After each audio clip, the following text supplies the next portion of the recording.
एक पंडित जी थे, वो नहाने गए सवेरे सवेरे।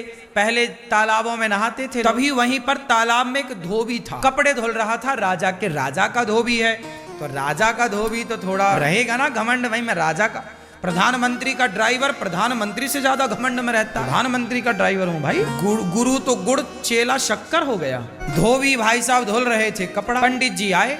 पंडित जी बड़े भक्त थे, भगवान के उपासक थे। आए, रोज नहाने आते थे, आज भी नहाने आए। अच्छा, उनका नियम था नहाने के बाद सूर्य भगवान को, पहले के लोग नदियों में जाए ना तो नदियों में ही जल चढ़ा देते थे, तालाब में जाए तो तालाब में ही सूर्य भगवान की तरफ मुंह करके सूर्याय नमः आदित्याय नमः। जब पंडित जी जल चढ़ाने लगे तो धोबी ने कपड़ों को जोर जोर से पीटना स्टार्ट किया। तो जो कपड़ों का गंदा छीटा जल था, वो गंदा पानी पंडित जी की अंजलि में जाके गिरा हाथ में, और उसी से वो सूर्य भगवान को अर्घ दे रहे हैं। तो सूर्य अर्घ में उस जल में वो कपड़ों का धौमन गिर रहा था। जबकि धोबी को चाहिए ये था कि जब कोई जल चढ़ा रहा है तो जरा 1 मिनट के लिए भैया रोक लो कि जल पूरा हो जाए। पंडित जी तो जल चढ़ाते रहे, पंडित जी भी ना रुके, वो अपना जल चढ़ाते रहे। सूर्याय नमः आदित्य, तो पानी गंदा पड़ता रहा।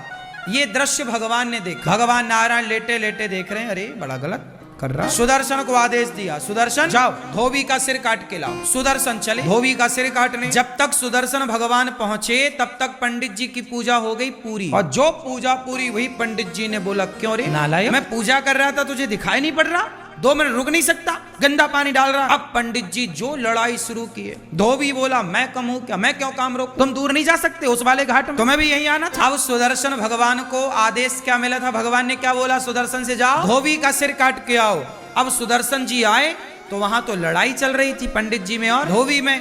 सुदर्शन घबराए, भगवान ने कहा है कि धोबी का सिर काटना है, इन दोनों में धोबी कौन है ये कंफर्म नहीं हो रहा है। सुदर्शन वापस चले गए। भगवान ने पूछा, हो गया सिर काटने का काम? अरे प्रभु ये तो बताओ कि उन दोनों में धोबी कौन है, तुम्हें नहीं पता? अरे बोले दोनों वो लड़ रहे थे। अब दोनों जब लड़ रहे, दोनों का स्वभाव एक सा है, तो कैसे पहचाना जाए? आप भी तो धोबी की तरह हो गए। यदि धोबी गलत था तो पंडित जी आप भी तो उससे लड़के उसकी तरह हो गए। अब उसमें और आप में अंतर क्या रहा?